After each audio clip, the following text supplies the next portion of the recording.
Hi there, esteemed audience, and welcome to another episode of Middle Grade Ninja. I'm your host, Rob Kent, author of Banneker Bones and the Giant Robot Bees, which you can get as a paperback, an audiobook, and the ebook is free. Free to download whenever you're listening to this, whenever you're watching this, because who loves you? Rob Kent loves you from the Middle Grade Ninja podcast.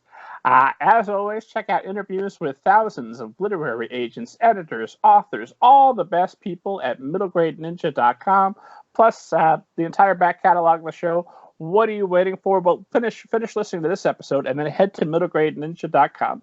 So tonight, my guest is none other than Carrie Seim, author of the new book, Horus Girls. Carrie, how are you this evening? Hi, Rob. I'm so well. Thank you so much for having me.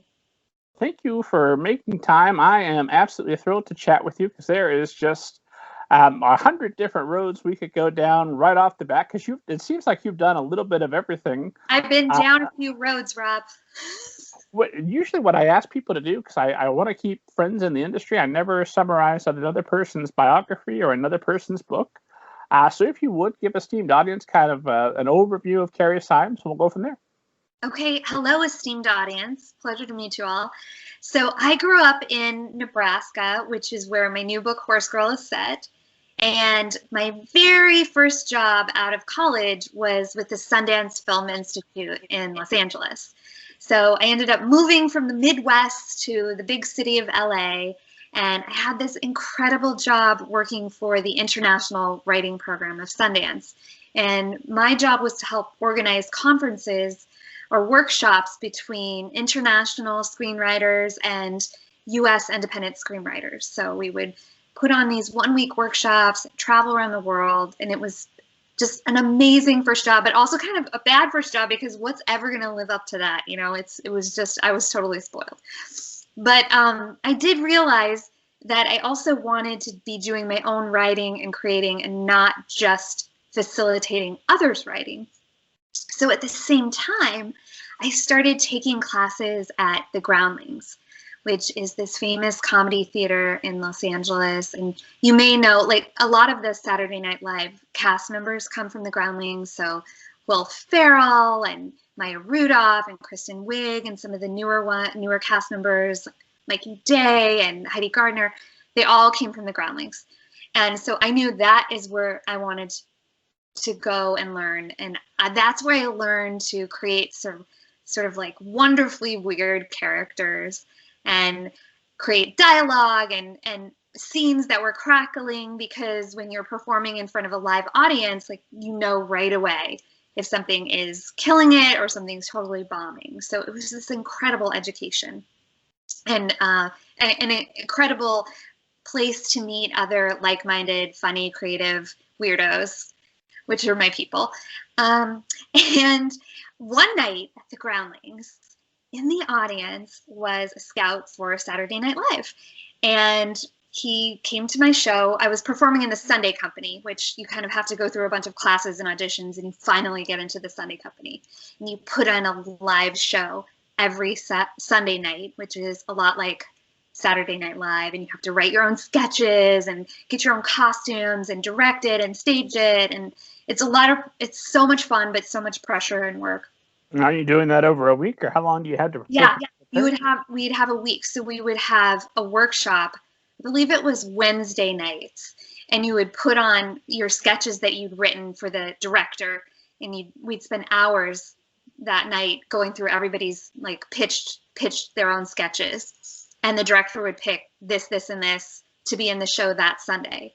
And so you'd have, like, Thursday to do rewrites and Friday to get your costumes and cast, and then we'd have rehearsal. The rehearsal was really Sunday day, and then we would do it Sunday night. So it was trial by fire. And you learned to be able to do the entire creative process and be responsible for all of it and do it quickly, and which is such a gift and so rare. It's actually a little bit like writing a book in some ways. But anyhow, it was fabulous. It was a wonderful experience, super high pressure, but it taught me so much. And anyhow, so one night there was a scout, and after the show, I had no idea who he is, no idea there was a scout in the audience. And this guy comes up to me and gives me his card, and I was like, "Hello, Carrie." I'm so-and-so from Saturday Night Live. Would you like to fly to New York and audition for Lorne Michaels? Wow. And I was like, yes. But the worst part is that he invited me and 2 other people to meet for drinks after the show to talk about, what he liked in the show. But I couldn't go because my director we had to get notes after the show. And I was so young and naive that I didn't realize, like, maybe I could skip notes. But I was like, no, we're supposed to do notes. I better be there. And by the time we got to the bar with the cast, like, the guy was gone. And I thought, oh my God, I just blew it. But indeed, he sent a plane ticket and a few of us went. Spoiler alert, I did not get cast on Saturday Night Live, or that would be in my bio.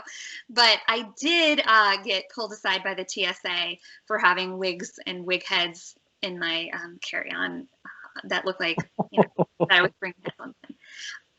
But you had specific wigs just to try out different characters while you were auditioning for Lorne Michaels? You had to bring, I think it was between 3 and 5 characters for the audition. And so of course I brought my wigs, like, girl needs her wigs for the characters. And it's really it's absolutely terrifying but really cool. So they put you in the hair and makeup room, like the real Saturday Night Live hair and makeup room. You wait in the real dressing rooms of real cast members for your turn to audition. Then they bring you down to hair and makeup. And what's really intimidating is that you can hear over the speaker in the room the audition of the people going right before you. And you hear if anyone's laughing or not. And Lorne Michaels is, like, extraordinarily tough and he often doesn't laugh in auditions.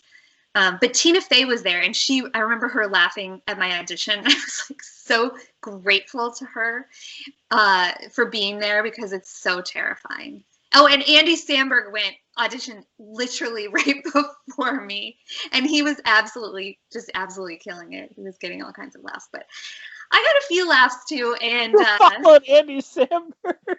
Oh my God!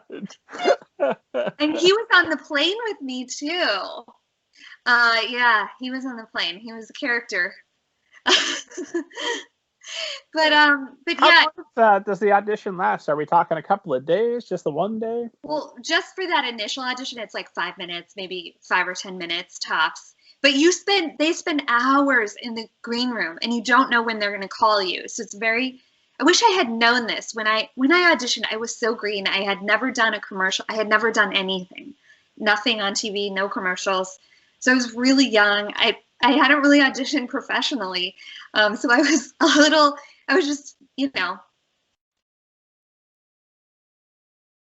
improvising. But they leave you in the green for quite a while, hours. And I had no idea when someone was going to come. And it's so hard to keep your energy up. And I learned later from my friend Michaela Watkins, who auditioned and did get on the show. She's a wonderful actor and all kinds of things, like Casual and The Unicorn on CBS. She's a star of that, one of the stars. Anyhow, she said she meditated in the green room before the audition, which I wish I had, like, that was a smart idea. That would have been a cool idea. But anyway. Yeah, just block out that Samberg audition and that makes sense. But I did get from that a lot of opportunities in the TV world in terms of both acting and writing. So I was cast for a couple of episodes of Inside Amy Schumer, which I actually got because I had submitted a writing packet and she liked my writing packet. But I didn't, she'd already booked her writers for the show, but she cast me in a few episodes, which was really nice. And I got to do some fun characters. And I wrote for a show, an MTV2 show. And then Nickelodeon came to the Groundlings and asked a couple of us to create a live show for their young up-and-coming talent, their kid talent, their teen, tween talent. And it was a lot like creating a Saturday Night Live type show where we wrote sketches for the kids and taught them improv. And I actually went to the Nickelodeon costume warehouse and picked out costumes for all of them. And we put on a live show for all the showrunners of Nickelodeon so that they could see this talent and how fun and funny they could be, which was an incredibly fun, creative experience for me. And I got experience working with kids which I loved. They're so wonderful. They're so up for anything. They're so willing to play. It was fantastic. And because I wrote that on that live show for a couple of years, a development person came to the shows, and she actually submitted me to write for a TV show on Nickelodeon. So I wrote for a couple of they did these special variety shows, and I wrote for a couple of those specials, which was like a combination of all the cast members from various shows. And we did a variety show, and kind of they all got to come together and be in these. We did like a Valentine special, summer special. So yeah. And like, okay, everyone who needs a water break, bathroom break now.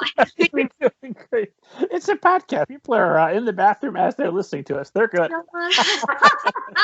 But I think this is true of many writers and many creative people, is that you have this winding road that only makes sense later. Certainly doesn't make sense as you're going down it. But the through line is storytelling, right? So that I have done a gazillion different jobs, but the through line is storytelling. I've always been trying to tell a story and like drag people in to listen to it, basically, whatever form it is.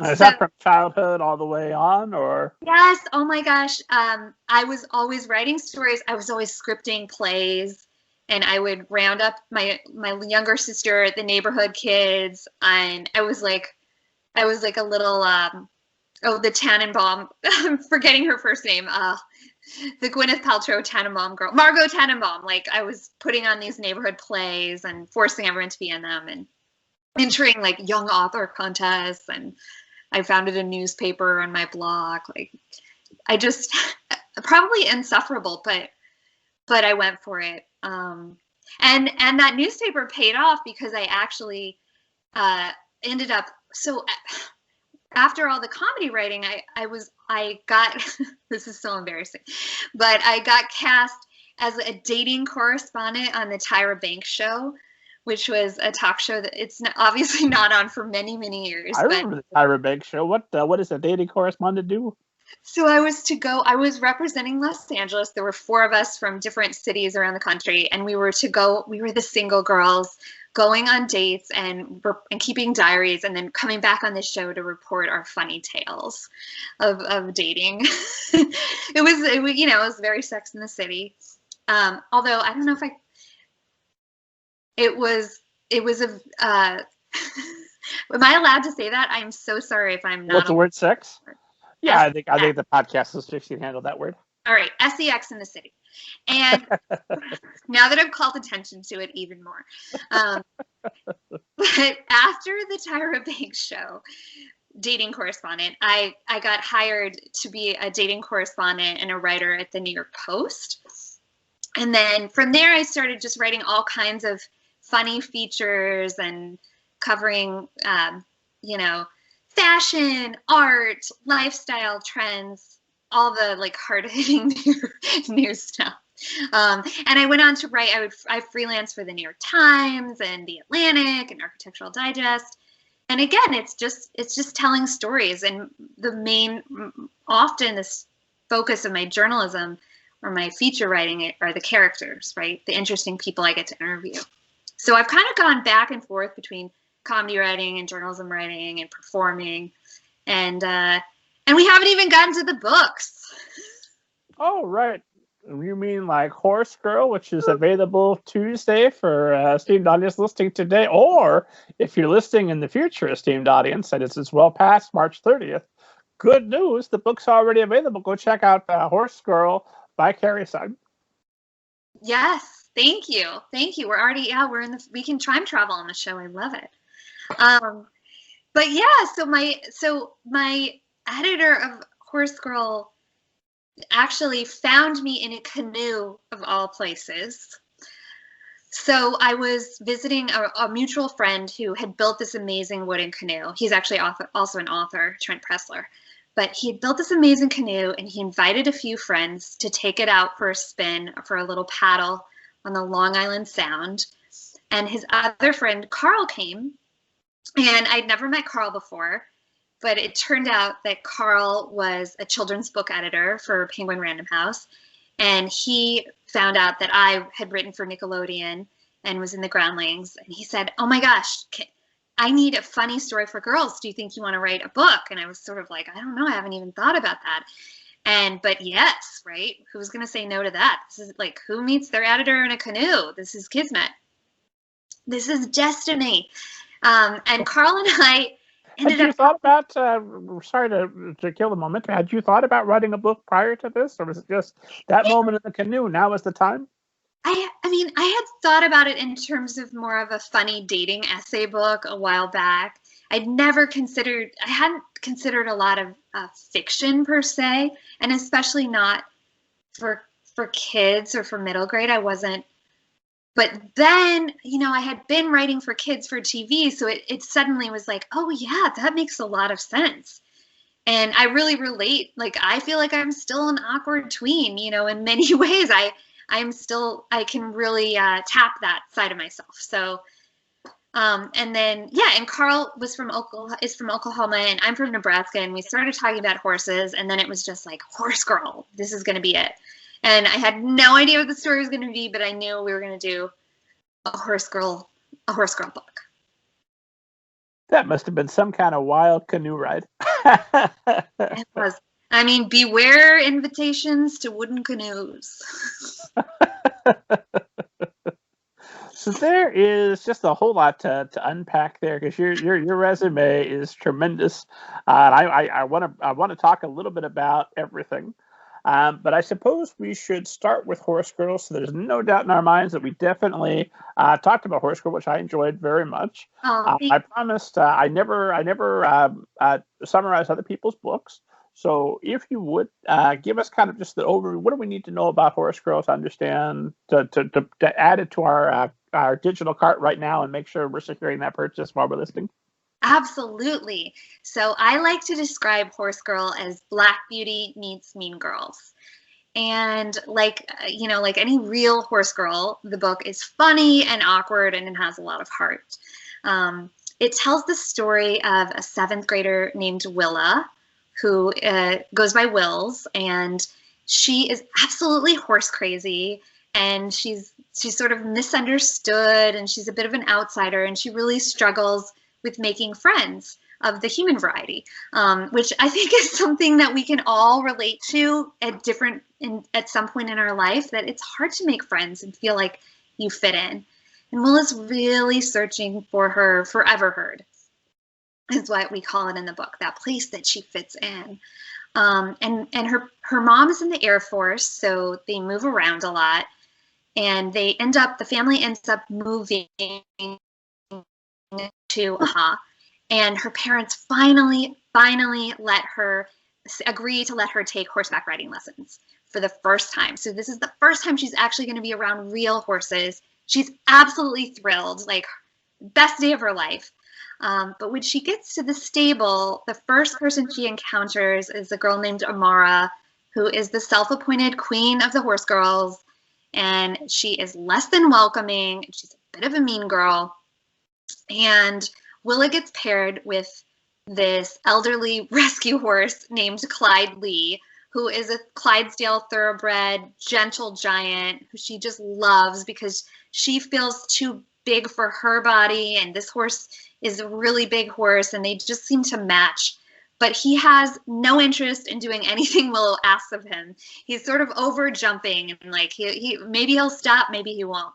So on one of her first days of lessons, he kind of goes rogue and stops short of a jump, and she ends up tumbling off and falling and embarrassing herself, and her dad's making awkward dad jokes in the stands, and hijinks kind of ensue from there. I love the description of the Clydesdale as having medium pizza-sized hoofs. That might be one of the most vivid descriptions I've ever read. Like, yes, I can see that perfectly. Oh, yeah, it's hard to get an idea of just how, the size, the perspective of a Clydesdale. And so a medium pizza hoof is like, that's serious business. And Willa... Like stomp by and you see a little glass of water with rings in it, I'm sure, every time that Clydesdale comes near. Yeah, and Willa is she often uses snacks as her metaphors. She's really snack motivated, as are the horses.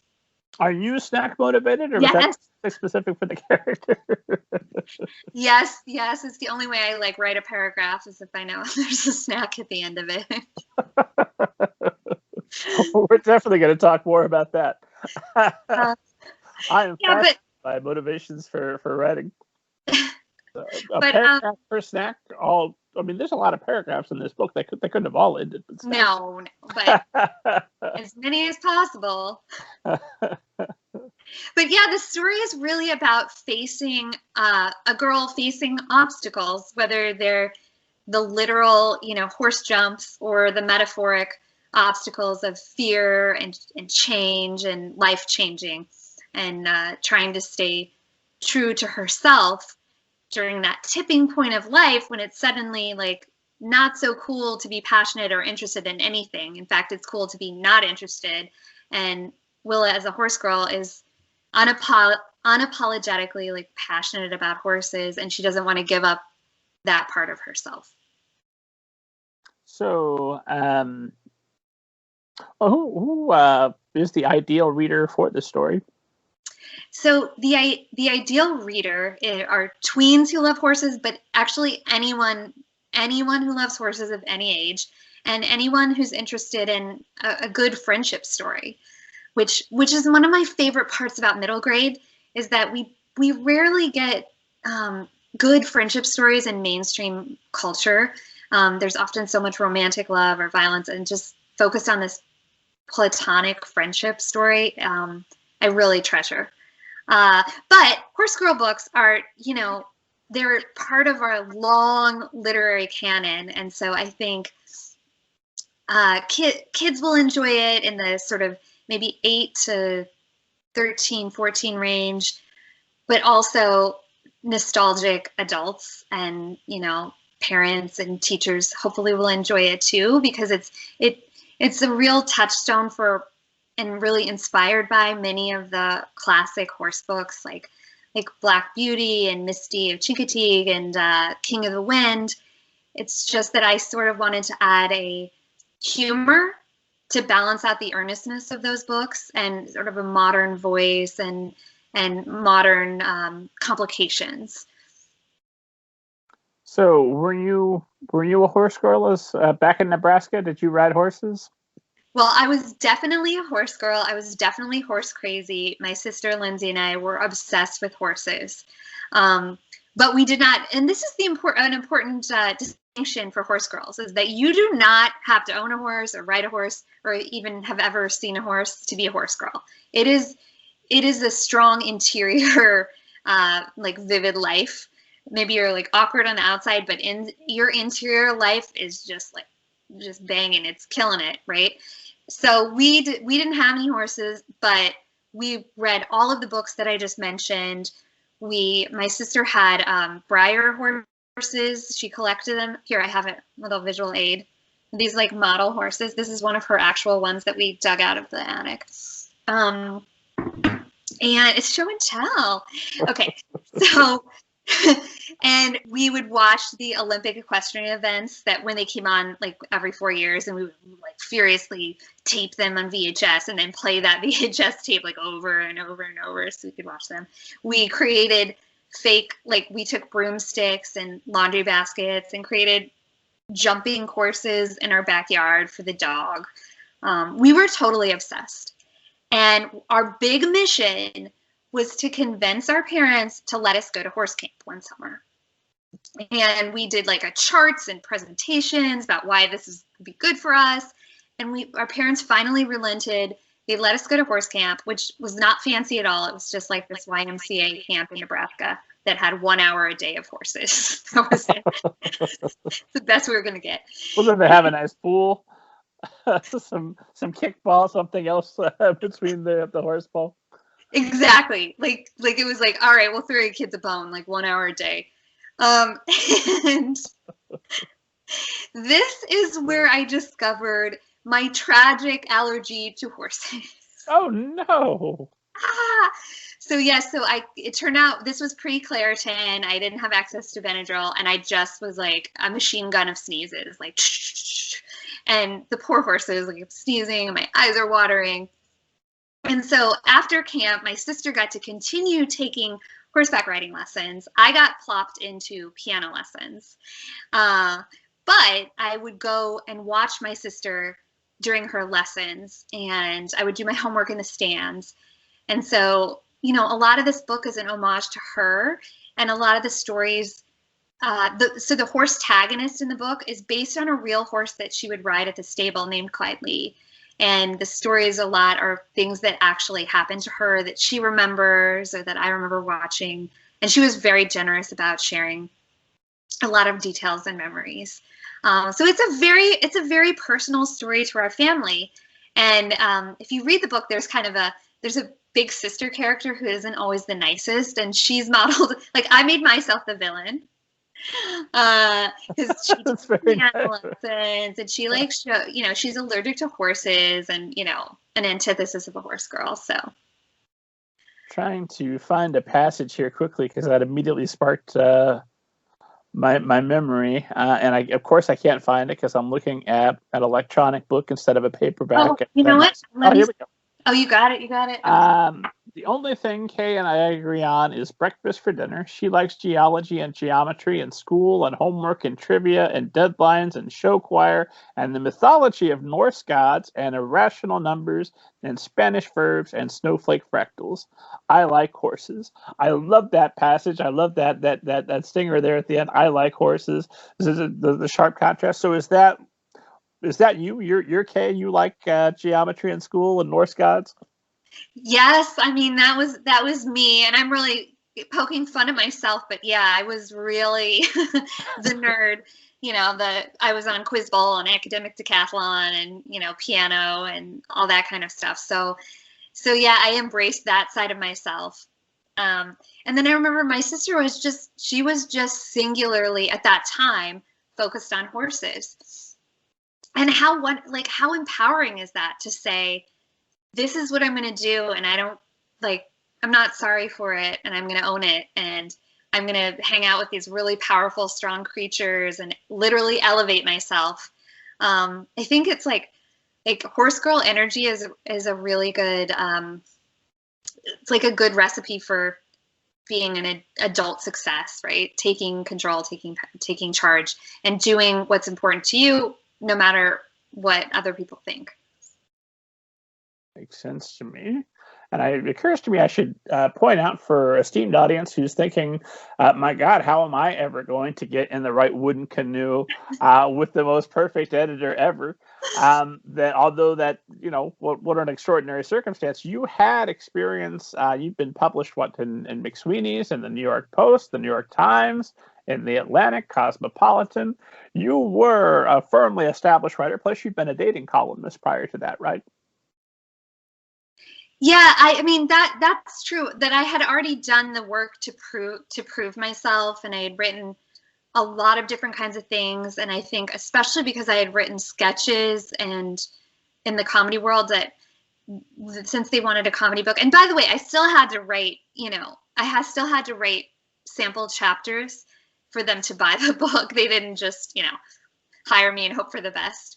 And I was like, oh, I don't know, should I bother writing this? And I'm so like a sample chapter, because I'd never written, you know, a book chapter before, but I'm so glad I did it.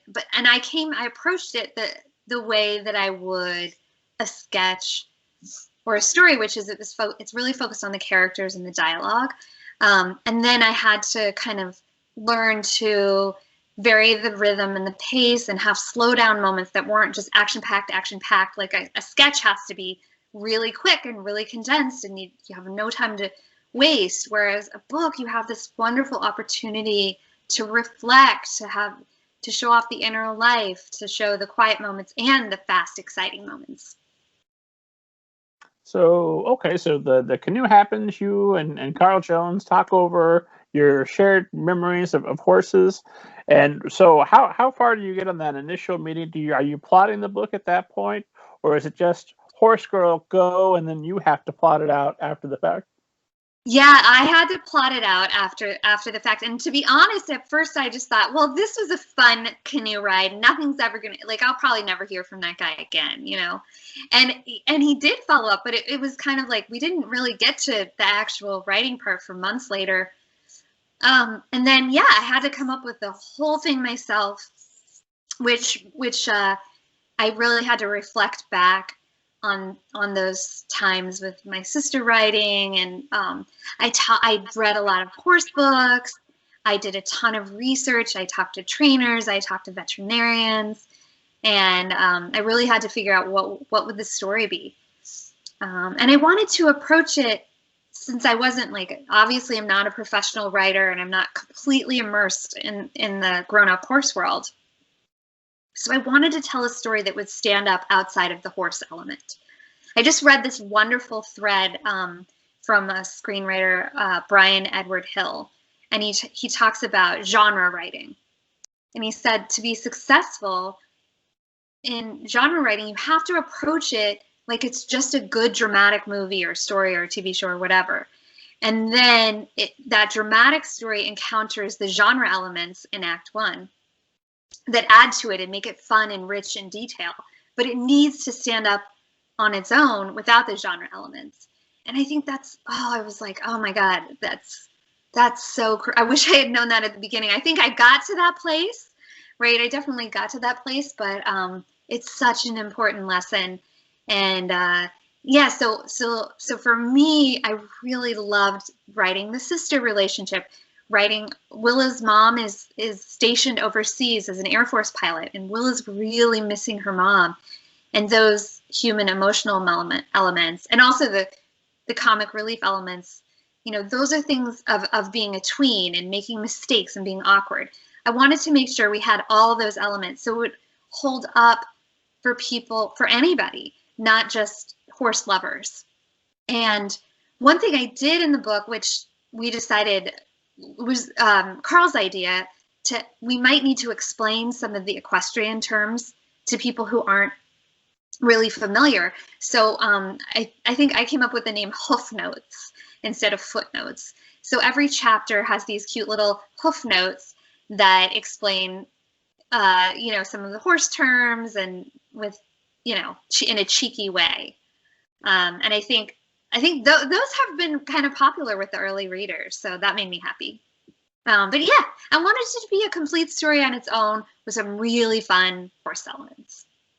I really love those, lots of things, but I really love those hoof notes, because one, it's consistently a way for you to fit in some extra jokes that without impacting the direct drama, because it's not part of the story. The other thing I thought as I was reading it is, oh, think of all the young readers who haven't encountered footnotes before, and look at you preparing them to go on towards scholarly excellence.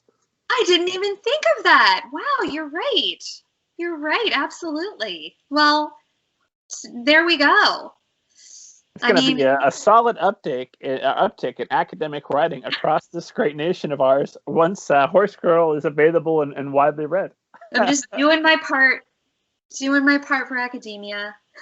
I'm glad that their first experience with footnotes will be, you know, a fun one instead of a terrifying one, which is how I recall it. So, how long does it take you to write Horse Girl then?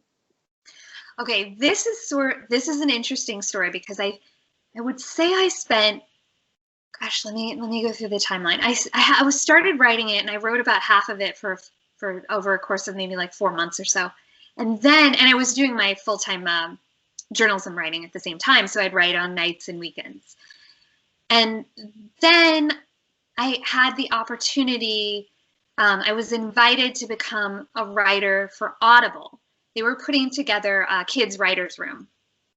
And actually the editor there had gotten a sample chapter of Horse Girl, and that's how she kind of discovered me. And that writer's room, the idea, so Audible has, you know, creates these Audible originals, which are just made to be listened to. They're not book form. And we were putting together with 4 writers that perhaps we'd work collaboratively on 4 projects, or perhaps we'd each work on our own. And it ended up that we decided we'd each work on our own because it just logistically was too difficult. We couldn't all be in the same place every day. So my project that I pitched is called the Flying Flamingo Sisters. And it's sort of done as an old-timey radio play set in the 1930s.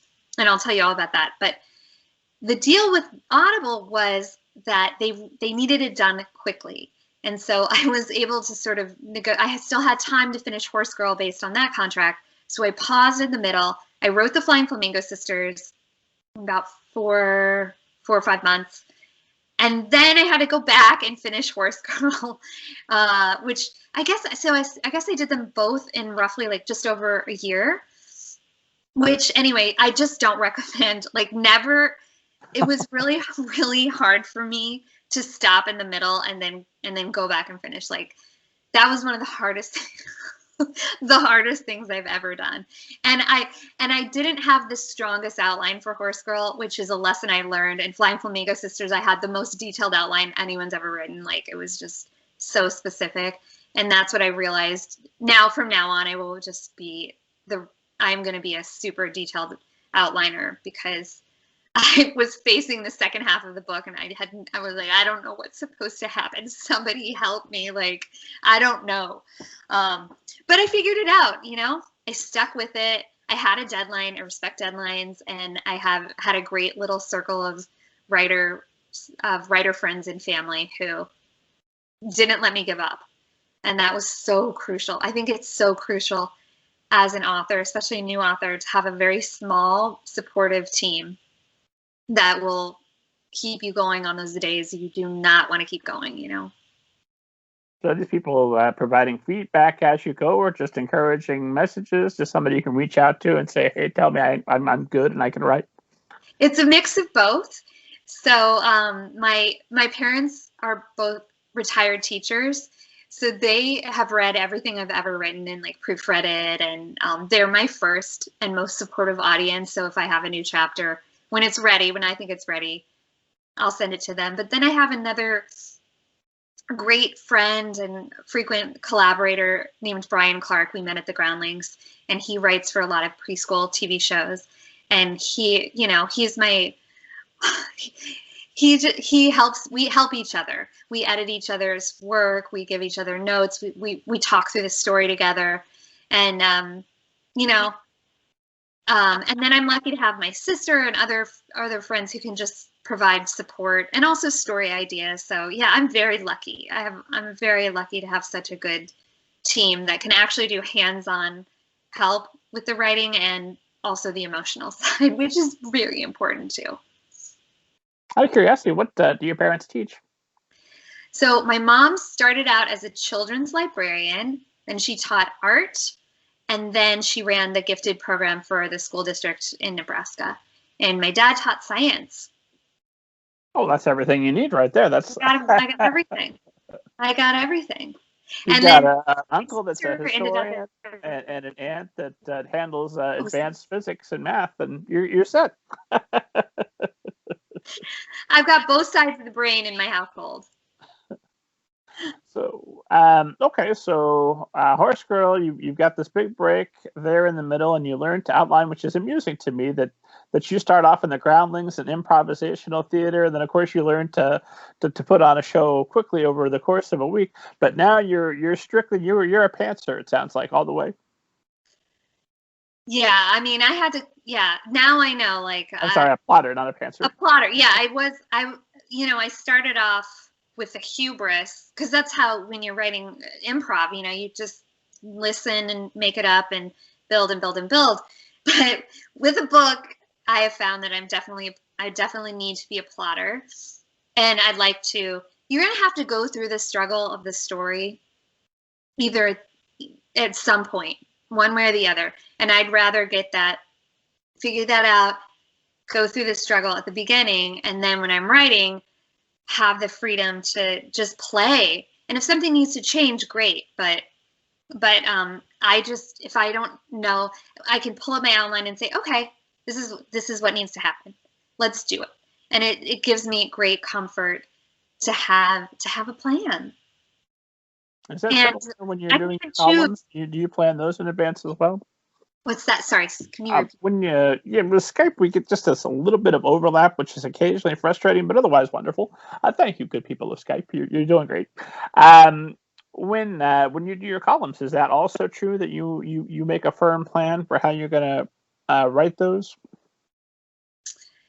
Yeah, when I'm writing articles, if I'm interviewing someone, what I love to do, I am very dialogue driven, so I get all the quotes together, and I often think about it as that I'm weaving the story through the quotes, but I don't know till the end how it's gonna. I rarely know till the end how it's all gonna come together till I've gotten all the quotes from all the people I want to talk to.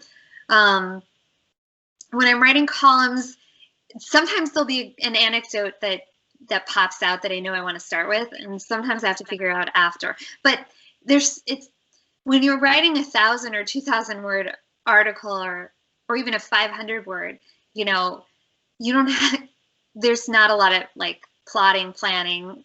You're doing it pretty quickly. It's fine. Novel, different story.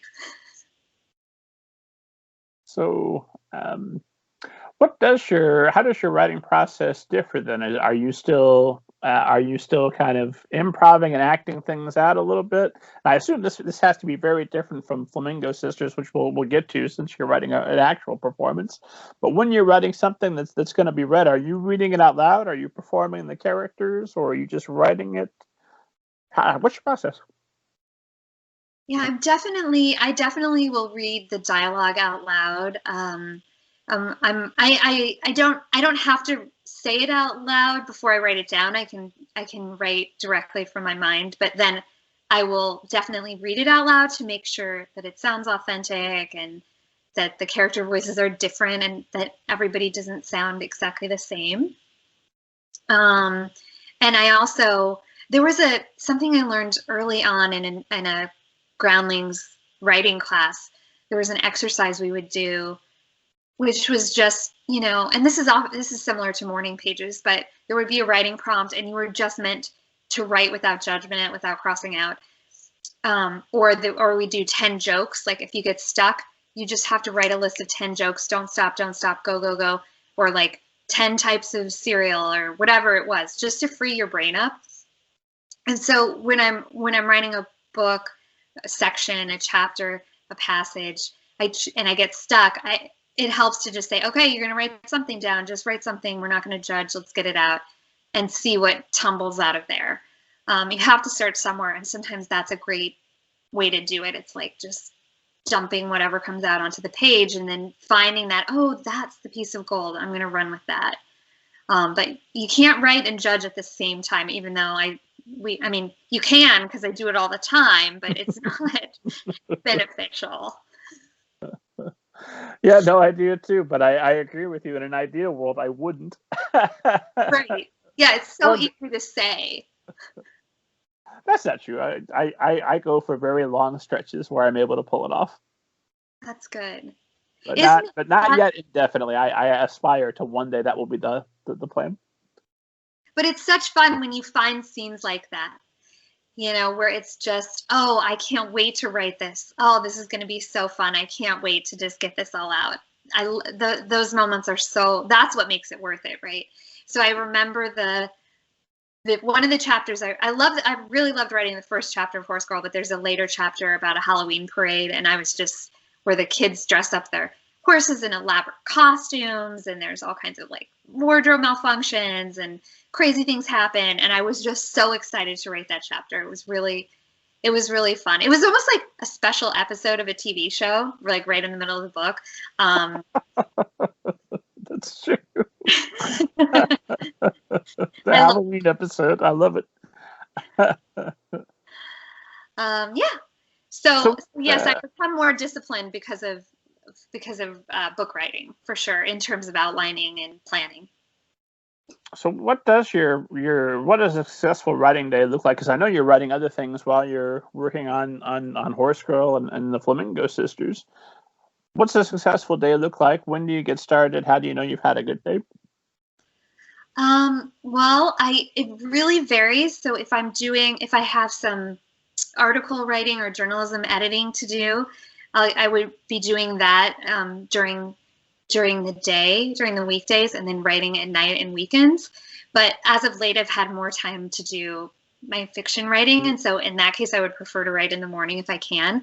And I have a certain word count that I'll want to get through for that day. It can completely vary. And then I like to I'll take a nice lunch break, snack break. But then I like to pause and then maybe come back to it in the evening. But sometimes I feel like my mind gets a little freer when I'm a little tired or after I've had a break from the day, and I'll move my laptop, go to a different area of the apartment or the house, and then let myself be a little looser at night, and then come back in the morning, go through what I've written, see if I can stand any of it or if I'm happy with it, and then keep going. But when I was doing both of these books, I definitely had like a word count a day, and I had to stick to it, and I had to get like, this week would be this chapter, and I would try to get it to a pretty good not completely polished, but I would have done several rounds of revisions before I'd move on to the next chapter. So yeah, I don't know if I can keep up that same. I don't know. I don't think 2 books in a year is ever going to happen again, but once was enough, and yeah. No, I think that you've got now tremendous writing muscles as a result of this incredible year of writing. So next year, why not 3? We'll see. And has quarantine for COVID-19 impacted how you do your writing, or has that made more time available for you to write even more than you would have? You would think that there probably was more time, but I didn't feel like I got I wasn't able to concentrate in as long of a chunks. It was just, there's a writer, Dani Shapiro, who's just a wonderful writer and great. She writes books about writing and as well as memoir. And she just posted something about like writing now. It's like looking at the sun. You can only look for a few minutes. It's just really hard to stay focused. And I've really been feeling that. Where I have written things and finished things, but it's the struggle to focus has been a challenge. And then on top of that, for the last several months, I'm gearing up for the launch of Horus Girl, which obviously like everything has to be done remotely, and so that's been taking up a lot of my time so that I can think of creative ways to get the book in the world. As you know, and I was so hopeful, I was so naive. A year ago, I was like, oh, the bookstores are going to be open. Like, everything's going to be fine. We're going to have a party. So naive. I wish it were so. I like your vision of the future. Me too. But we're hopeful that this August, 2 other horse book writers and I are going to get together and do a barn party outside in August. So we'll get to do like a little delayed book party. And when you you have your Claritin with you, can you go and ride horses again? Yes. So I've done some trail rides. I love horses. I love them. One of my goals for the year after my pub date after March is to take some lessons and really get back into it. But yeah, I have Claritin freedom. So yeah. Well, I'm trying to think. Let's talk a little bit about marketing in the time of COVID for all those authors listening that desperately need your tips and advice. Or aside from coming on this show, which obviously that's a no-brainer, but what other things what other opportunities are you finding to get you and your book out there? Well, it's definitely a challenge. First of all, you came highly recommended from several writers, so this is such an honor because 2 different people said, "Oh my God, you have middle grade ninja." So, and this is my 2. I didn't know I had that many listeners. Fantastic. You do, yeah, yeah. And so this is even though Flying Flamingo Sisters came out at the very end of December 2019, it was an audiobook, so I couldn't promote it exactly the way you would a physical book. And so this is my first real physical book launch. And now this is sort of a challenging way, but I learned from when I was doing marketing for Flying Flamingo Sisters, how to be creative, how to reach out to writers who, to journalists who had covered either the children's space or audiobooks or might be interested. And I've learned that you can also, you have to do work if you are going to pitch, if you are going to ask someone to spend time writing about you, to help them, to say like, what would make, why would this be interesting? Is it a roundup of horse books, for example, or is it a flying magazine that might be interested in this Flying Flamingo Sisters because it's based on a true story about my grandfather? What are the different ways? So you have to be creative, and you have to think about 10 different ways to pitch your book depending on the audience and how it might fit. The other thing I did, and I really I'm just doing my best. I'm just trying to read what I can and try different things and experiment. So I have seen other writers who did some sort of giveaway or bonus gift for pre-orders if you would screen grab the receipt. And I did a promotion like that just with my social media following and my friends and family. And it was such a great motivator, because I know all my friends, like, they want to buy the book, but maybe they just clicking buy, which you should click buy, but clicking buy is, it's just that extra step. So what I offered were these cute little trading pins that have the Horus Girl book cover on them. And that was really, it was such a small thing, but it was such a big motivator. And I did it right before the holidays. So that was a big push. And then I reached out to horse magazines. So, I picked my genre and I reached out to those places first.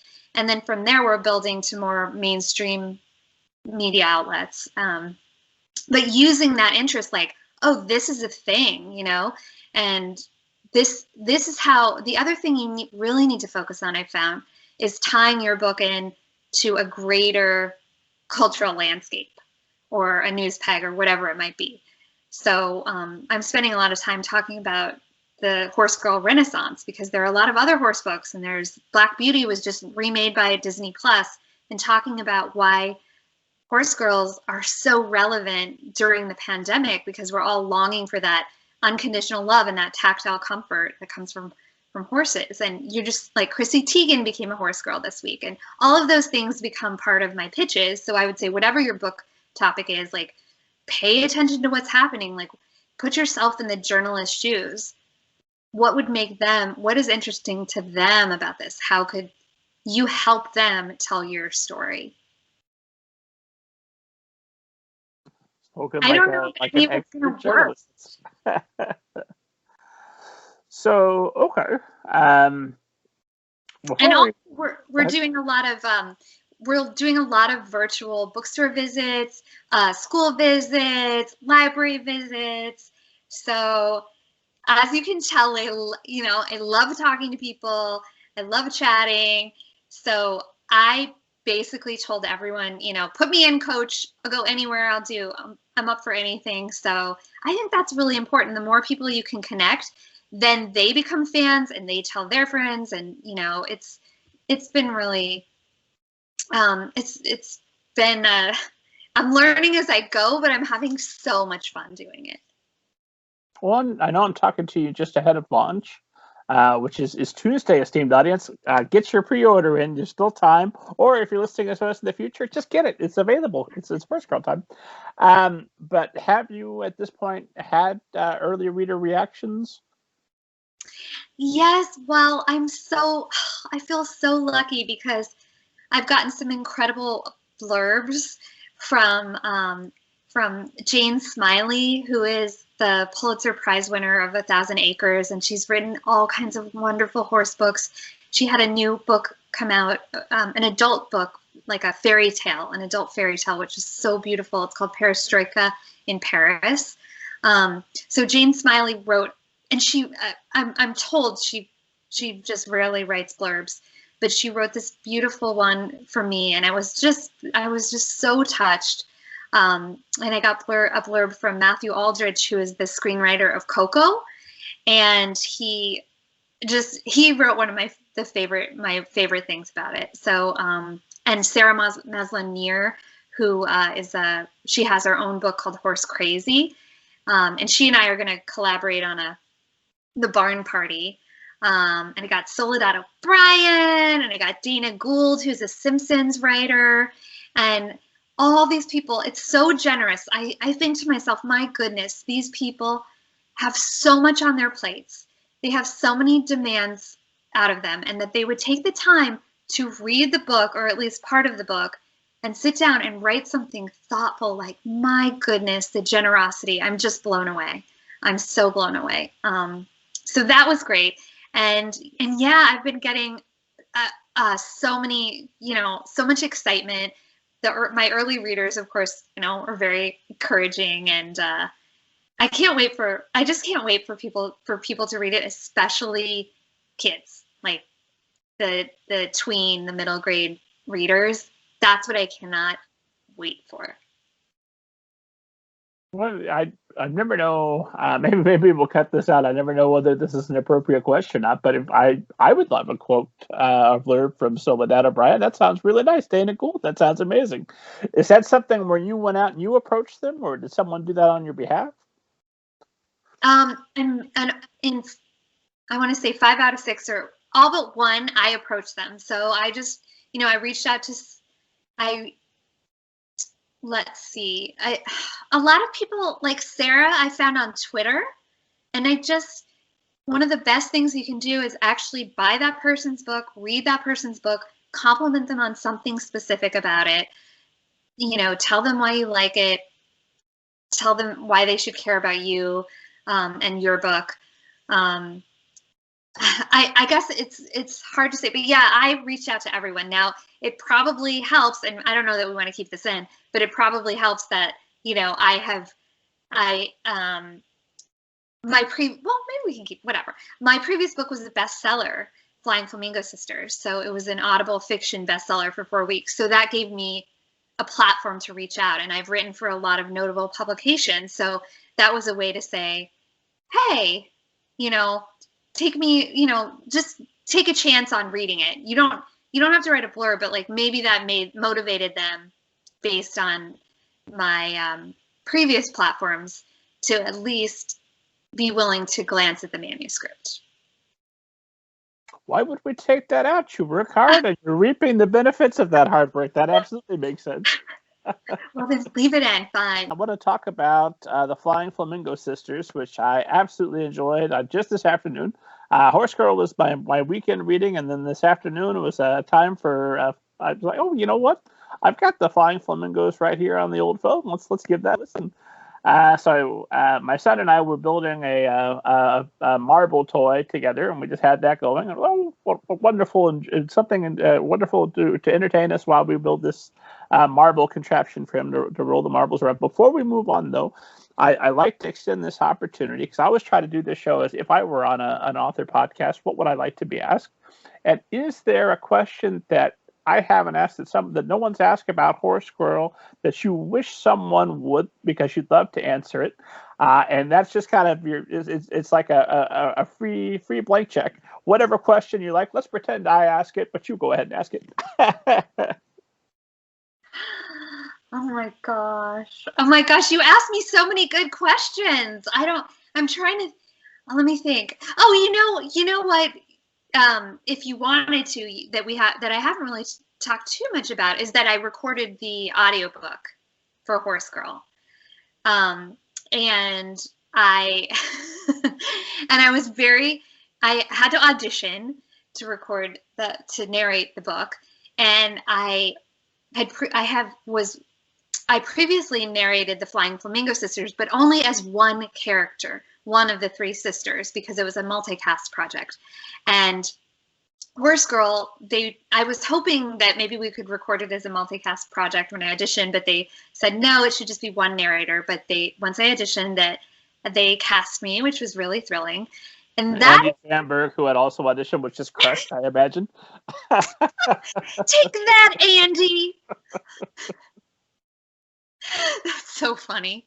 It's so true. Sorry, Andy. Horse Girls, mine. But anyhow, the moment they cast me was the moment I realized that I had to create 15 character voices. And because, you know, there are 15 or more characters in the book, and I wanted to make them distinct. And I've done voiceover for commercials and TV shows, but you get to, you know, you're usually just doing one character, or if you're going to do two, you kind of do all of one voice and then the other. But when you're narrating an audiobook, you've got to be able to switch between them. And I realized that several of my scenes have like a dozen characters all, you know, talking at some point in the chapter and talking to each other. And I was cursing myself like, why would you, who wrote this thing? What do you think I am? A voice machine? So it was incredibly challenging. One of the hardest things that I've done, just in terms of switching between the voices and keeping them on point. And I'm sure I failed, like Willa the horse girl. I'm sure I like fell on my face many times, but I gave it my all and I jumped hard. And I'm really proud that I did a whole book. When you're narrating an audiobook, I assume you got an engineer cutting it together nicely for you. Or I'm throwing that term out like I know what I'm talking about. Somebody definitely edits the book and edits all that audio. So are you able to take a pause between characters and maybe like put on one of those wigs that you had from way back when if you need to really get into the spirit? Oh man, I wish I had those wigs. That was what I was missing. If I'd only had my wigs. But yes, I had a director and I had a post-production studio. So every day, Scott Sherratt was my director, was my director. He's amazing. He's directed, oh my God, like everyone, Mindy Kaling and Nelson Mandela and Malala, and just she's directed everyone you could even imagine their audiobooks. So he's a total pro. Because of the pandemic, I couldn't go into the studio to record. I had to record in my closet at home. And I already had purchased some gear because I was doing some narrating work for Audible. And anyway, so Scott would be on Zoom or FaceTime or whatever, and we would set up the audio interface so he and his headphones could hear what was coming through my microphone. And he could give me notes. And yes, you can pause. I paused and stumbled, and anytime we did what's called a straight record, which is wonderful because if you mess up, you just stop and start over and do it again. You don't have to like go back. There's another technique called, oh gosh, I think it's called punch and roll. I might have that wrong, but where if you make a mistake, you have to go back in and they sort of edit as they go, and you gotta like just jump in with that word that you messed up, and then they'll edit it in as they go, and that's very difficult. But a straight record is much easier. And yeah, if I messed up the voice, I would do some lines like those poor engineers, they hate me because I would do it like 10 times. It's just keeps putting on wigs. This is getting weird. I know, right? I feel so bad. Someone like is definitely, I made an enemy, let's just say. No, because I'm sure the final product is incredible, and they're pleased to have been a part of it, and it makes up for anything that went along the way, I'm sure. Had you narrated full audio? I knew obviously you were in the Flying Flamingo Sisters. Had you narrated full audiobooks prior to yours? Well, I had recorded books for the blind in LA as a volunteer project when I first moved to LA. I didn't know anyone. I didn't have any friends, and I spent a lot of Saturdays going into a little booth in Hollywood and recording textbooks for the blind. So I had done that, but I mean, no one was really checking it was kind of honor system, if you got the books right. There wasn't, you were recording yourself and doing all the production yourself. So I had done that. I had done voiceover for commercials. I played a chicken McNugget for McDonald's, and I had done some What was your voiceover line work. as a chicken McNugget? She was like, totally, you guys, I want some barbecue sauce. And I saw you had also played once a sassy pickle. Is that correct? Oh yeah. So yeah, I have a full range of snack food voices. But yeah, I hadn't done. So the first. Oh yeah, and that's not true. So when I went into audition for Flying Flamingo Sisters, after I'd written the Made book. you audition after you wrote the whole thing for everybody else? Oh yeah, they had to. And by the way, they're really like, just authors, we don't usually cast them, so don't get your hopes up. And and I kept saying no pressure, just give me a chance, And I auditioned and it went really well. And they were like, well, what character would you like to play? So it was very exciting. It was the opposite of Lorne Michaels. But she, right on the spot, was like, what character do you think you should play? So that was really, really exciting. And to help me prepare to, before Flying Flamingo Sisters, they gave me a nonfiction book to record called How to Write a Book. I think it's called How to Write a Book. How to Write a Book. It's a longer title than that, I'm sorry, but that's how it starts. And then I did character voices in like an R.L. Stine multicast project. And then I did Flying Flamingo Sisters, playing the youngest sister, Franny Flamingo. So you had already written it before you knew you were going to play Franny. The flag flicker, am I remembering that right, Franny, the flag flicker? Yes, Franny's still trying to find the Flamingo Sisters. There are 3 Flamingo Sisters, Flo, Faye, and Franny. And Flo is an incredible ace pilot, and Faye is an ace mechanic / navigator, and Franny, the youngest, is still trying to find her role in the flying circus when we first meet the sisters. I feel like, aside from the narrator, that's kind of the lead, yeah? You know what? And it's so funny. I think it is. When I wrote it, I thought the oldest sister was the lead in my mind. I thought she was going to be the lead, and then of course the youngest sister ended up being the lead. But that's a big sister perspective as the oldest sibling. Of course, I just assumed the oldest sibling is the star. But I was proven wrong by myself. So that's 2 books of younger siblings starring. So I assume next book has got to be the older sibling, right? It's about time, right? Yeah. So okay, before we get so obviously you had already written it. You couldn't then go and add wait I'm going to play Franny. But good news, I've written some extra monologues just for her. We're going to extend her speaking role.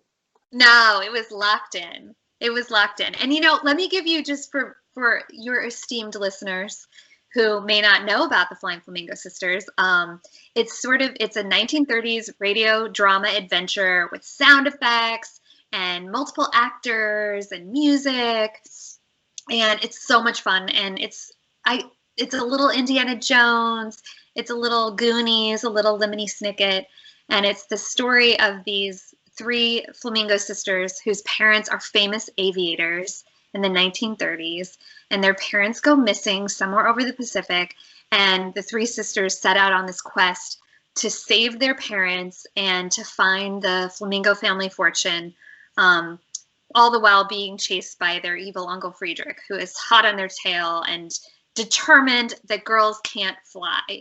And the Flamingo Sisters are just determined to prove Friedrich wrong.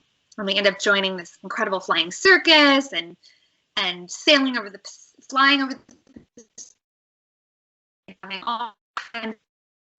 so yes, that's and it's based on a somewhat true. Well, it's based on my family history. My grandfather was part of a real flying circus in the 1930s called the Hell Divers, and they flew all over the Midwest in biplanes, doing these incredible acrobatic tricks and wing walking and death-defying feats.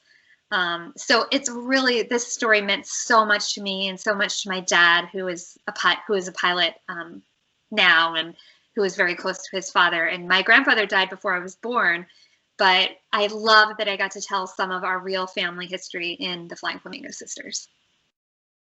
So have you ever done any tricks on planes as research for the flamingos?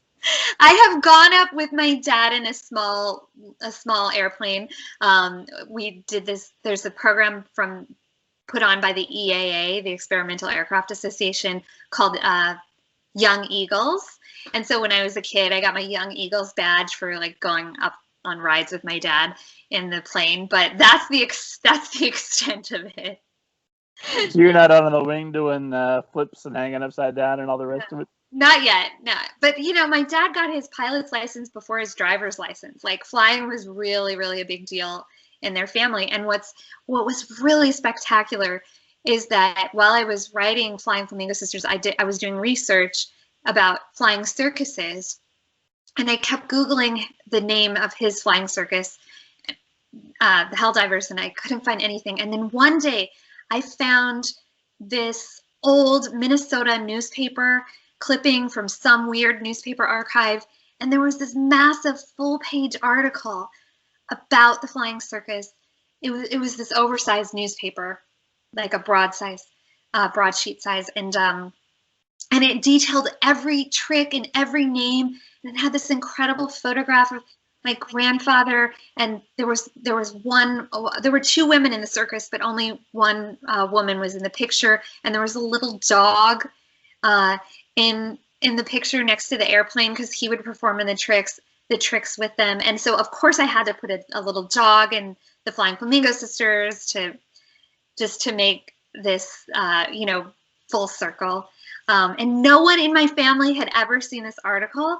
So I got all these reprints and gave them away as gifts to my dad and his siblings. And I have one for my wall. And it was just really, really special to uncover something that we'd never discovered before. So, was that the alarm that means we need to wrap this thing up, or? No, I'm so sorry. That was a text that just chimed in. I thought I had turned off my notifications. Oh, no worries. I didn't know if maybe you had like muffins that were done and you need to get them out of the oven. Do you want me to try to turn those off? I'm so sorry. I think we're okay now. I hope. I think we're good. If it comes again, then the esteemed audience will just be thinking about how much fun baking would be. Oh my God, we should make some muffins. Snack time. So with the Flying Flamingos, you're under contract because you had to stop in the middle of Horus Girl. How much? What's that contract look like? Do you have some sort of the story has to be set within this time period? It has to involve this, or is it, you pitch it and then they say yes, we'll buy what you pitch. Yes, so for Audible, it was kind of a complicated thing, but what we pitched, I just pitched a bunch of ideas that day in the room, and I had no idea that this was sort of one of those, the Flamingo Sisters was like the bottom of my list, probably one of the last things I pitched. It was, I pitched like a witch story, and what else did a mermaid story. Like, it was just, this was one of the last things that I just kind of tossed off. And then of course, that's the one that became the winner. And I'm so glad it was. I'm so glad. It was just such a delight to write. And I was really glad I decided to do it like a radio play, because it's more like, it's a hybrid of a script and a book. So it was more similar to the writing I was used to doing in terms of script writing and a lot of dialogue. But then I kind of got to have it both ways, because I also got to have a narrator who could offer context and exposition. And I absolutely love this genre. I hope that there's more to do in this, and I hope this category expands, because, oh man, it's so much fun to be able to have both toolkits at your disposal in terms of like the scripting elements and the music, and then also the narrator to connect everything together. And it's like they always say it's like a movie for your ears or a TV show for your ears, and it completely is. Well, now that you've been a bestseller, I'm imagine Audible's trying to lock you down for something new, right? Well, yes, we might have some news very, very soon about that. I don't I'll tell as soon as I can tell you. I will tell you. But yes, I think we might get to the adventure may continue. Oh, so we may allegedly see more of the Flying Flamingo Sisters. That's the hope. I think so. I think that's the hope. And it did end. But probably not Cedric the Caterpillar. It seemed pretty definitive for him. Poor Caterpillar. He was over. But you never count anyone out in the Flamingo Sisters. I'm sure he'll be the Kaiser Soze of the second book. Well, the best part for me was the book has gotten so many great comments. We have more than 5,000 reviews on Audible, which is just like really unheard. I mean, I'm shocked and so thrilled by. We just hit 5,000 today, so congratulations! That's a huge I need to milestone. get a bell to ring or something. But the best part is I've gotten these wonderful letters from parents and drawings from kids, and it's from people of all ages. There are grandparents who listen to it with their kids. There's aviation, fans who just like the airplane side of things. And there's a lot of kids, boys and girls, who love having a story with 3 strong female protagonists. And they like that they're confident girls, and the kids get a lot of they like the silly humor, and the adults like the family story. So I'm really proud. I'm really, really proud of it. And it's just wonderful to get these letters. I've tried to handwrite notes back to everybody I can. And the one complaint is that it was a bit of a cliffhanger ending. So I'd like to fix that for everyone. Well, it seemed like maybe not the big move at the time, but now you have the opportunity to come back allegedly and bring everybody. Maybe it was a pretty smart move. Pretty savvy. And I'm not going to say I planned it in advance, but. So, with something like that, I assume you sell it, and this is something that would make me a little bit nervous, but that's probably because I don't have your Groundlings experience and your experience of writing scripts for others to perform. Does that, do you feel kind of a lack of control? Whereas with Horus Girl, not only is every word of that book your word or your edited word that you approved, and then you read the audiobook, so it's read exactly the way you would want it to be read. Whereas I'm sure the cast members are all wonderful, but you've got jokers reading your stuff that's not you. That's got to be, I'd assume that they don't let you come to all of the recordings and give line readings to to all of the actors. I don't imagine that would be appreciated. Well, I have to say, we had the most incredible cast. I mean, they just blew me away. These folks are geniuses. They've been doing it for years. They're very, we have one of our cast members was on Broadway. Others have won the Audio Awards for Audible recording, and they're just insanely good, and they're so smart, and they bring so much to the table. Also, I got to work with this incredible director, Thomas Mann. He's just the best. He also came from the kids' television animation side of things, and he was just absolutely wonderful. But I did have to tell myself, you are not the director. Put your director hat, put your writer hat outside. Let Thomas, thank goodness we had Thomas, because I trust him completely. And I was able to just let that all go and let him worry about that and let me be the fun actor for the day, which I've done before. And I just had to remember, for today, I didn't write this. I'm not directing it. I'm just a fun girl who's here for the day, and she's getting paid to do some silly voices. Let's have fun. And I really, really had to do that. And the best part is, yes, of course, you've heard lines in your head one way, but then you hear these really cover something new, and they just take this to an amazing level. And mostly I was just wow, why, I didn't even realize how great that could sound. They do a lot of the work for you. It's amazing. And I assume in the sequel that may or may not be happening, we're going to see a lot more lines for Franny now. Since we know who's playing her, we know we like that performance. You know what? Oh gosh, there's so that I like. Oh, I think almost every single character. they're all so good, and they're all so different and fun. And it's, there's a lot of melodrama in this one because it's a radio play. And we get to have more fun than in it just a straight read. So I'm excited for all of the voices and the characters. And I'm not saying that if there is a sequel, but if there were, there might be even some new characters. So that could be really fun too. We'll see who they might meet should they continue their journey. Who knows what could happen? We'll see. Well, let me ask you, because you're doing all kinds of fun stuff.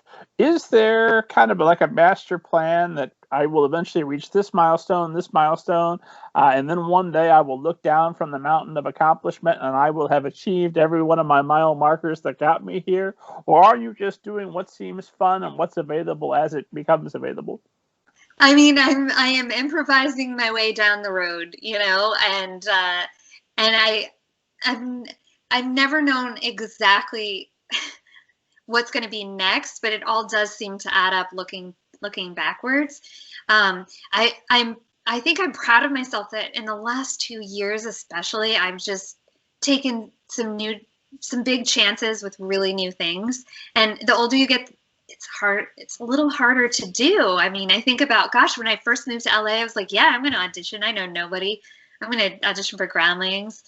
Yeah, let's do it, and there was a freedom in not knowing to be afraid. And the older you get, things get scarier. So I guess I'm proud of myself for doing some hard things this year, or in the last few years, trying to be an author and doing all the audiobook stuff and the narrating. And yeah, it's been fun. And I just want to keep challenging myself and see where these stories that I've already started, Horus Girl and the Flying Flamingo Sisters, where they could lead and where else they could go and end up. And I feel like we're not done with either of them yet. So we'll see. Why? And also, just make sure I stay ahead of Andy, basically. That's going to be my pinnacle.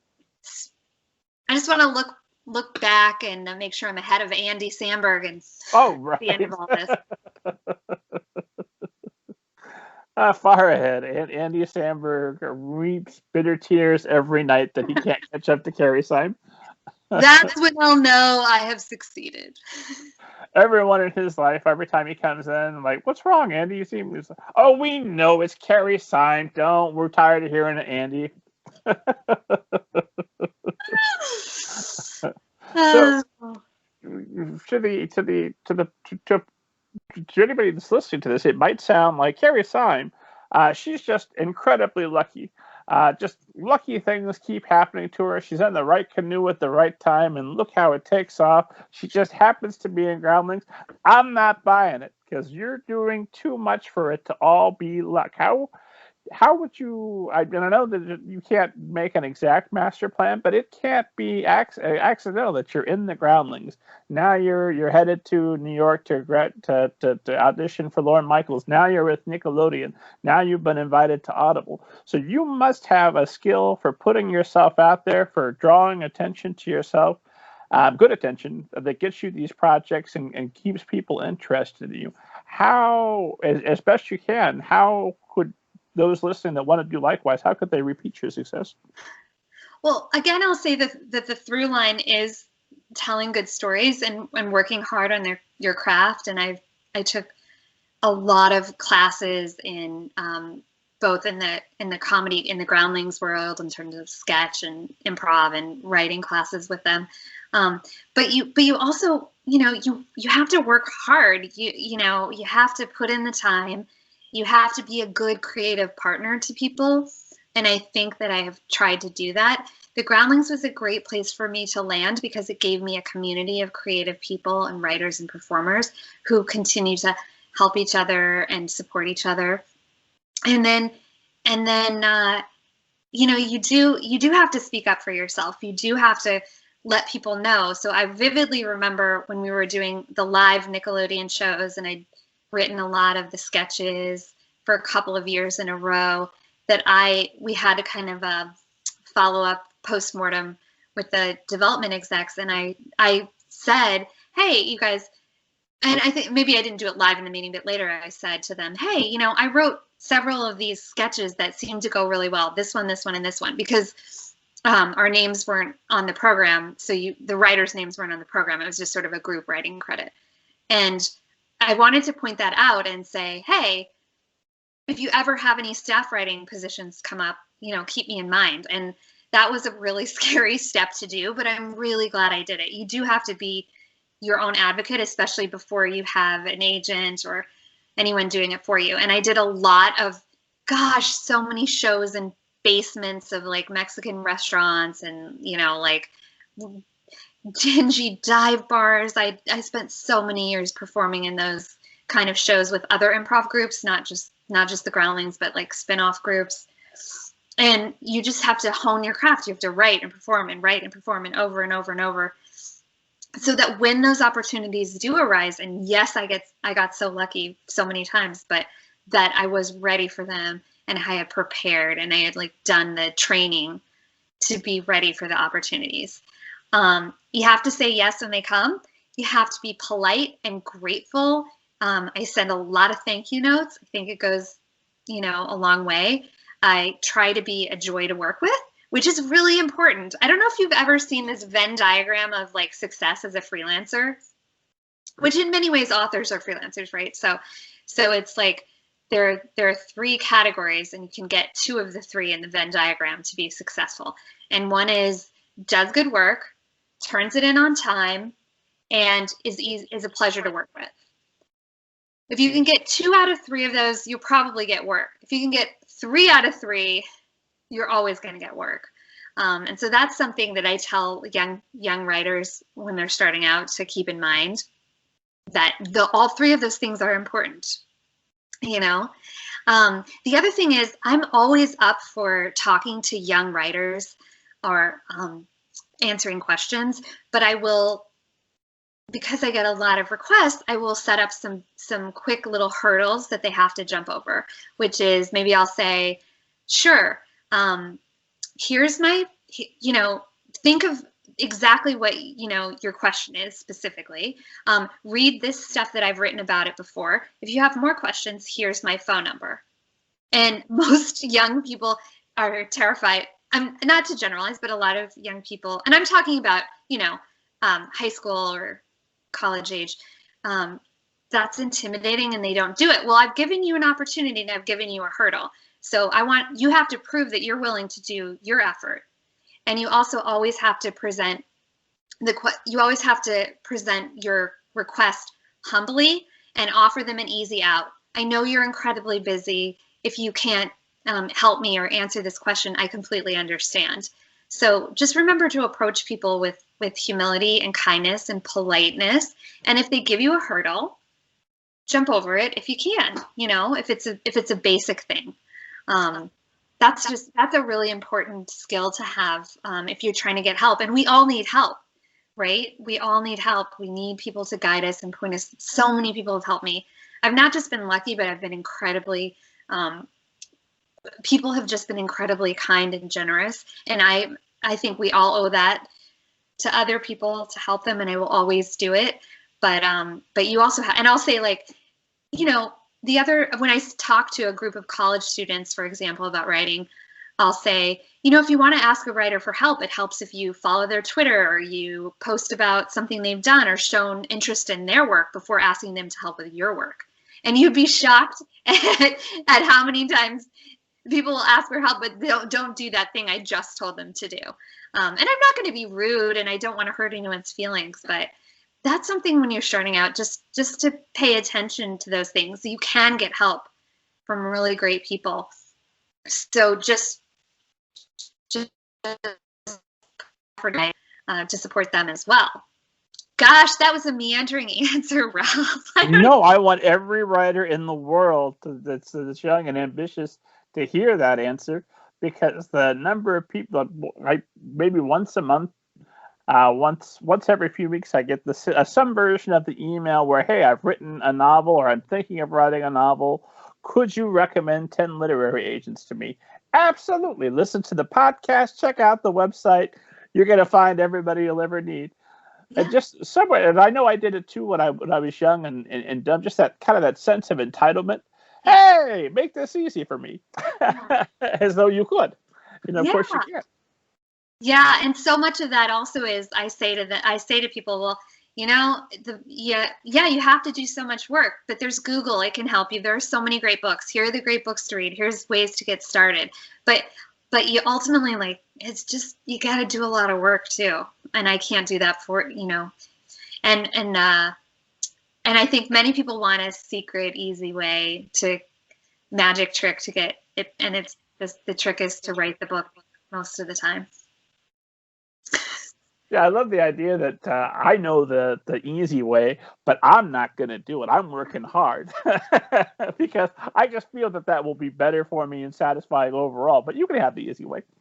Let me give it to you. And we all have that magical thinking. Yeah, we want it to be easy, but but that is not to say if there's someone that means something to you, no matter how famous or important they are, it's okay to reach out to them, think it through first, but dream big. If you have a goal, I always think about this in college. I was in college at Iowa State, and I heard about an internship at National Geographic Television in DC. And I told my internship coordinator or whatever, and she was very discouraging and said, I think you should really focus local and kind of dampen down your dreams. And so she encouraged me to apply to local Des Moines TV stations for internships, which I did, but I also secretly applied to National Geographic, and I just found someone else to write me a recommendation letter. And I got rejected from Des Moines, and I got accepted at National Geographic. So don't let some self-appointed, gatekeeper slow you down. If you believe in something, and I had no connections. My parents were teachers in Nebraska. That was it. I had no connections to Sundance, but I did have wonderful mentors and professors and people who would write beautiful letters for me. And sometimes that's all it takes. And it can be a cold call, and you can get your dream position if you're willing to put in the work and you've proven yourself to other esteemed people. So yeah, I believe in dreaming big and trusting crazy ideas, but doing it with in a humble manner, with humility and gratitude. Whew! Well, usually, and I'm watching our time, and I know we're there. I don't want to abuse your time. Usually, my last question is some version of what advice would you go back and give yourself that would make a difference to make things easy for you. I feel like we more or less covered that. Is there anything else that you would want to go back and for your young self to know, and for young writers listening to know? I feel like we really mostly covered it, and I think that this path I couldn't have planned this path, and I wouldn't want to do anything different, because I feel every experience has helped me get to where I am and has given me this rich life to pull from, to write about. And that's so important too, to have experiences, to explore different sides of yourself so that you have those to draw from in your writing. So I'm sure, oh my gosh, there's so many mistakes I made that I would probably go back and fix, but then we might be altering time and space, and who knows, Rob. So yeah, I guess just trust your crazy ideas, be polite, be very Midwestern, say please and thank you, and go for those big dreams. Oh, and get on an audition before Andy. Well, we've crushed it on the advice, so my God, let's talk aliens, obviously. Carrie Seim, have you ever seen a flying saucer and or a ghost? Okay, I've never seen a flying saucer or a ghost, but I was fully convinced that this office where I am had a ghost, because the lights earlier this year, when I would come on, would flicker in a crazy horror movie way, and the dog would run away, and I was freaked out. And then it turned out we had a neighborhood power problem that lasted for a couple months. But I still believe there might be spirits watching over my writing. But as for the spaceship. Okay, I've never seen one, but my grandfather, I think it was either the late 40s or the 50s, was flying people over Area 51 in Nevada, and everyone in the plane, like their hair turned white or fell out, and there are some crazy things happening there. What? Everybody? What? Yeah. I mean, Your grandfather as well? Yeah, his hair turned white, and he was not anywhere close to should have been having white hair at that time. Did you have any idea what might have caused it? I mean, clearly it was it was probably radiation from some experiments, but what we don't know. But I feel like, of course, there are things going on that we don't know about. Dana Gould has this incredible joke from years ago that says, just because my dog doesn't know that computers. I'm really killing it on this joke. Just because my dog doesn't know that computers exist, doesn't mean that they don't. And I feel like the same thing with ghosts and flying objects or spaceships. Like, there's a lot that we may not know. I hope so. If I know everything, what a boring universe. If it can be contained within my knowledge base, oh my god. Oh my gosh, why did I get so serious on the alien? I'm like, I got really into, I don't know, I'm not really an alien person, but I just can't rule them out. And wasn't there just something on the news last week where a pilot saw, like a United pilot saw something just fly over the plane and reported it? Yeah, plus a bunch of, I think, passengers as well. It seems like this last year, the Pentagon came right out and said they have recovered bits of flying saucers. Oh, we're just going to announce that publicly, and we're all focused on quarantine, and is there an insurrection that's going to end America, and et cetera? All our little puny human problems. But now that that's hopefully on its way to behind us, hold up, what was that about the flying saucers that you have, Pentagon? let's talk more about that. Yeah, it was a news dump during the world collapsing. So yeah, a perfect time for it. That's if I knew I had to declassify some of that stuff, you couldn't ask for a better time for everybody to be distracted to toss that out there. It's really true. And now, I just noticed your ninja shirt. Where did the ninja come? That's so cute. Okay, where did the ninja come from? But this particular ninja was designed by Stephen Novak, who designs all of my book covers and just about anything artistic. I reach out to Stephen Novak at novakillustration.com. Shout out to Mr. Novak. But honestly, of the decisions I have made professionally, the ninja is the one that I put the absolute least amount of thought on. More than a decade ago, when I wanted to create a website, and I wanted it to be for middle grade books specifically. And I had some other idea in mind. I don't remember what it was, and it was taken. The domain wasn't available. Oh, heck, what is available? What about middle grade ninja? And like within 30 to 45 seconds, I said, oh, it's available. Great, I'll take it. And that was all the more thought that ever went into it. And I like it. It's worked out. I love it. That's great. Well, it's your canoe. Yes. It's my canoe, and Stephen Novak, you're my Carl Jones. What is next for you, other than possibly, allegedly, some flying flamingos? Are we looking forward to possibly more Horus Girls? Do you have other middle grade stories that you want to write? What can we look forward to? I have so many stories I want to write. So, there's going to be a lot unfolding, hopefully this spring, that I will be so excited to tell you about. I can't tell you about everything now, but there's a lot. As soon as I get through this book launch, which I'm really excited about, I'll be able to dive into some new stuff and hopefully tell you all about it. Well, good. When there's new stuff, there's more, potentially more flying flamingos. Come back. We'll do this again, and I'll have all new questions for you, and we'll talk about all the great stuff you've written since. I would love that. I would be so honored. I had so much fun. What a fun evening to get to talk about all this cool stuff with you, and I just had a blast. Okay, I also had a blast. Where can esteemed audience find you online, track you down, follow you, buy all your books, all that good stuff? You can find me at carrieseim.com. And you can also find my books at horsegirlbook.com and flyingflamingosisters.com.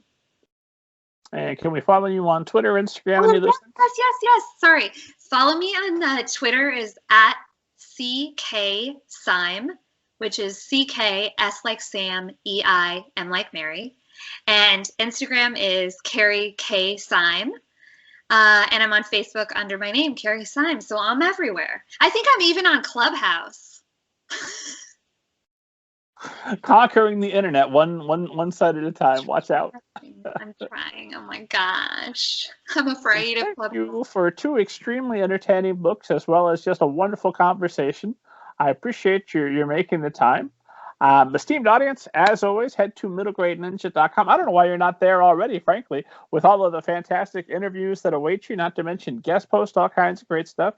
Download your free copy of Banneker Bones and the Giant Robot Bees. It'll change your life. And God willing, I'm alive. I'll see you next week.